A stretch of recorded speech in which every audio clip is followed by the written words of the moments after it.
But it's their second to last confrontation in the restaurant that really stands out. Like, Khan is too busy monologuing about Lamont's true nature to notice that Lamont is using his powers to get Khan's guard to give him his gun. And then when they shoot at each other and the bullets collide, come on, it's sick as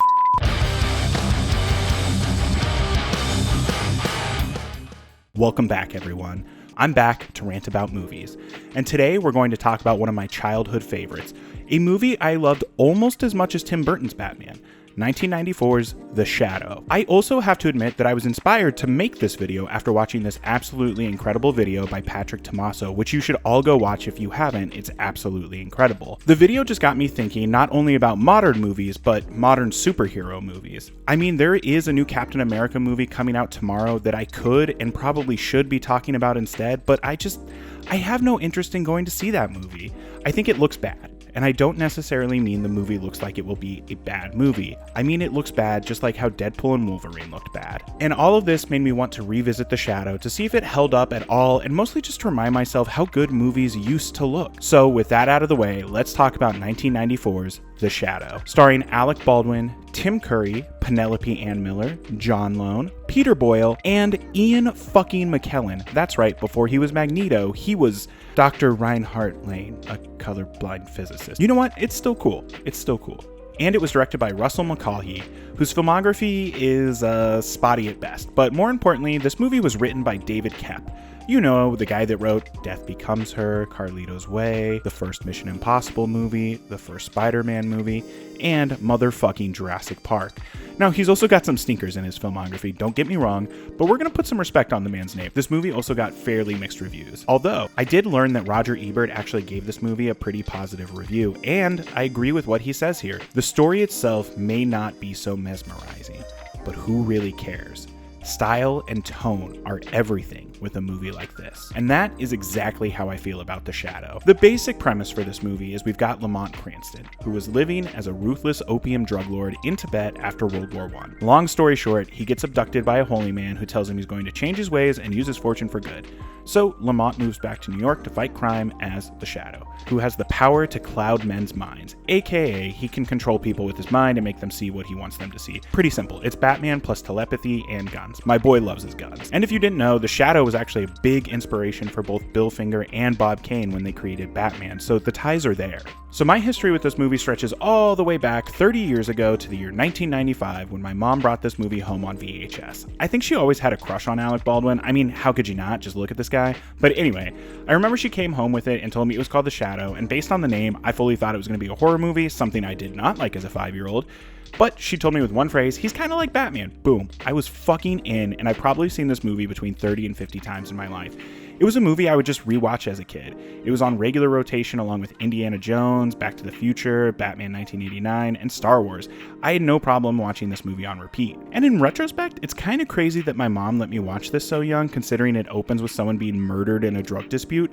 For context, my mom made me buy edited CDs until I became a teenager. All of this to say, it wasn't until I became an adult that I learned this movie was a bomb and not really loved at all by people, so I was kind of embarrassed for my love for it for a long time, and it wasn't until rewatching earlier this week that I realized this movie kind of fucking slaps, and I think people really should give it another try, or a first try if they've never seen it. I'm not saying it's perfect. It's got plenty of problems, but the things that The Shadow does right far outweigh the times that it feels clumsy and or outdated. I mean, just look at this fucking movie. It looks incredible, and I'm not just saying that because it was shot on 35mm film.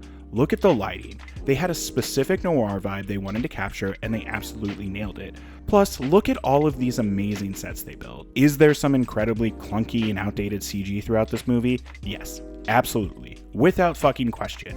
But I think if you can look past that even a little bit, I think you'll see that this movie just fully fucking works. One of the things I admired in my rewatch is that this movie covers the origin of our lead in the first 10 minutes. We see our protagonist at his absolute worst. He's a brutal drug lord that murders at will. He seems to love being evil and has no desire to change. That is, until he's forced to. We see him abducted, and we see him arrive at a temple where he's forced to confront his own black heart. Here, he's redeemed, and then he sets off on his mission to beat up bad guys. Boom. Full origin, 10 minutes, perfectly executed. Now, this movie does take full advantage of the magical Asian trope, but that's been a problem with comics since the very beginning. but I do like that they chose to have the Tulku not have some thick accent or speak in broken English. Now, it would have been better if they had him speak in Tibetan or Mandarin, but it was 1994, we'll take what we can get. Side note, I wonder if Chris Nolan took any inspiration from this movie when making Batman Begins. It's not like a one-to-one or anything, but we've already covered how influential the Shadow was on the creation of Batman as a character. But I mean, both movies do have the origin of our hero going into a temple hidden in the mountains where they're forced to confront their own intentions and then become the heroes they were meant to be. Again, not one-to-one, but I just wonder if Nolan likes this movie. And I'll just say it, for me, this is peak Baldwin. I've always thought he was fucking great in this movie, although in rewatching it, there were a couple of line readings where I swear to God I heard the beginning of Jack Donaghy coming through. I also really like how this movie handles him clouding people's minds and influencing them. It uses this really hard noir style lighting. I feel like if this movie were made today, we'd have some CG animation showing how his powers work or something stupid as fuck like that, but instead we just get this really simple in-camera trick. I do love the way his eyes also change color throughout the movie when he leans in to cloud people's minds. I just think Baldwin absolutely nails this role. He's quick-witted and charming. He looks like $1 billion. For my money, this is peak Baldwin. But the other actors in this movie are no slouches either. Jonathan Winters is kind of hilarious as Lamont's uncle, who also happens to be the police captain. There's this running gag that these two have dinner together all the time, and every time they get together for dinner, Lamont is an hour late and he barely apologizes, and it kind of gets funnier every time. John Lowe is an absolute joy to watch as this movie's villain, Shiwan Khan, the last remaining descendant of Genghis Khan, even though there are still hella Genghis Khan descendants out there today. But seriously, I think he does a great job of playing an absolute madman drunk with his own power. I really like the chemistry that he and Baldwin have together in their scenes as well. They play this kind of cat and mouse game really, really well.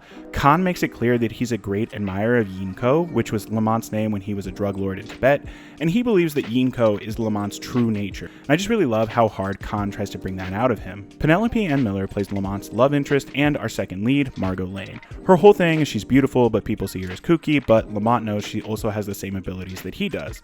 And I think she's doing a really solid job in this movie. She and Baldwin have some strong chemistry. I specifically like this moment where he tells her that he's psychically well endowed, and she looks right at his dick and says, "I bet you are." Then you've got Ian McKellen as her dad and Tim Curry as his assistant, who's fully obsessed with Margot and is definitely a sex pest of some sort, but they're both giving top-notch performances. I mean, everyone loves when Tim Curry laughs, and he's got an all-time great laugh at the end of this movie. I love the way his mouth is foaming from his laughter like the dude has fully lost his mind. And Sir Ian McKellen doesn't get much screen time in this movie, but he's great in every scene. His whole shtick is that he's an absent-minded genius who gets lost in his top-secret government research. And look, the story in this movie isn't bad either. Like, Shiwan Khan is a pretty solid villain. He's evil and he fucking loves it. And oh, hey, it's the guy that has the dream about Winkies from Mulholland Drive. This poor guy. He's just always getting killed in things. Anyway, it's clear that Lamont and Khan are two sides of the same coin. One light, one dark, etc. It's just a well-done conflict. There are plenty of things to pick apart in this movie. Like, why the fuck does Alec Baldwin all of a sudden have Daniel Baldwin's face whenever he transforms into the Shadow? But I'm not really interested in picking this movie apart, although that does really bug me. For me, the thing that makes a movie special are the little moments. The moments that make you crack a quick smile, the moments that stick with you after you finish watching the movie. So here are some of my favorite little moments from The Shadow. I like how Peter Boyle lip syncs to the Shadow speech here, like he hears it multiple times a week. I also really like the underground network of informants and how widespread it is. We get a couple of scenes where people are notified and it's like laughably expansive. Also, this song that plays when Lamont first enters the club is a goddamn bop, and it gets stuck in my head every single time I watch this movie. Some kind of mystery. The Shadow also does a great job of using throwback future tech. This is supposed to take place in the years between World War I and II, and I think this movie does a great job of capturing what this kind of technology would have looked like in that era. I mean, Alec Baldwin straight up FaceTimes with a dude through what looks like an old radio. It's pretty fucking sick. Speaking of the tech in this movie, everything with McKellen fully works. I love his generic lab space filled with beakers and coils and him hunched over fiddling on just one thing with two guards out front arguing about what to get for dinner. Plus, look at this sick billboard blowing smoke rings. Apparently something like this actually existed in New York at one point. God, bring back cool smoking ads. I don't even smoke, I just think they look cool. And I like what we're gonna call his Chekhov's colorblindness that comes up multiple times and is the key to saving everyone at the end of the movie. Like, it's a little lame that Margot's big thing she gets to do to save the day is remember the difference between red and green. Sure, but also, this is a silly pulpy movie. Also, in rewatching this movie, I noticed this henchman, who's definitely a white dude by the way, but when I looked him up, I learned that this guy's name is Nils Allen Stewart, and he's a stunt coordinator and actor with like 200 plus credits to his name. And embarrassingly, I recognized him from the movie Double Dragon, where he plays Bo a Bobo. This has nothing to do with anything, I just wanted you all to know how big of a fucking nerd I am that I looked up the career of a stunt coordinator while doing research for this video, because I recognized him from another bad movie that I really loved as a kid. Okay, back on track. I mentioned earlier that Baldwin and Lone had great chemistry together, and I think these couple of scenes where they talk throughout the movie are just fantastic. First of all, the product placement gag is hilarious. Lovely tie, by the way. May I ask where you acquire it? Brooks Brothers. For context, The Shadow was a radio show in the 30s and they would do in-show product placement like this, and I think it's just hilarious. I also love the way Khan flips him this coin and the way it spins for like way too long in the air. Speaking of coins, Lamont takes the coin that Khan flips at him to his scientist friend, and they talk about making an atomic bomb in theory, and it's just funny the way they talk about it, because remember, this movie is taking place long before Oppenheimer and the completion of an atomic bomb. This is pure theory. But it's their second to last confrontation in the restaurant that really stands out. Like, Khan is too busy monologuing about Lamont's true nature to notice that Lamont is using his powers to get Khan's guard to give him his gun, and then when they shoot at each other and the bullets collide, come on, it's sick as fuck. Anyway, the Texas switch they do with Baldwin and Lone wearing a Baldwin face mask is so fucking cool and clever. It looks so much better than it has any right to look too. It just goes so hard. And finally, the entire finale of this movie fucking rocks. They're in this massive, cool Art Deco like hotel that appeared out of nowhere, and it's just endless cool set piece after endless cool set piece. I will forever be disappointed to learn that this finale in the Hall of Mirrors was originally supposed to be much longer and include flashbacks of Lamont's most evil moments as Yin Ko, but unfortunately their entire set was destroyed after an earthquake. Thanks a lot, LA. Look, The Shadow is by no means a perfect movie, but it undeniably feels like a real movie, which is more than I can say for most modern superhero movies. Like, just look at scenes from this movie compared to the Captain America and Superman trailers we've gotten over the last month or so. One of these looks like a movie, and the others look like they still need to be color corrected properly. It is sad to know that the legacy of this movie is that it mostly doesn't have one, although Shout Factory did issue it on Blu-ray in the past couple of years, and it includes new interviews with Russell McCaughey, Alec Baldwin, Penelope Ann Miller, Stephen Burham, and David Koepp, and I hope to get my hands on that at some point, but I wasn't able to make it happen for this review, sadly. If you've made it this far into the video, thank you for watching. I'm Brandon from Born to Rant. Please don't forget to like, subscribe, and turn on notifications. If you enjoyed this video, we release new videos every Thursday at 7 a.m. Okay, thank you. Bye-bye.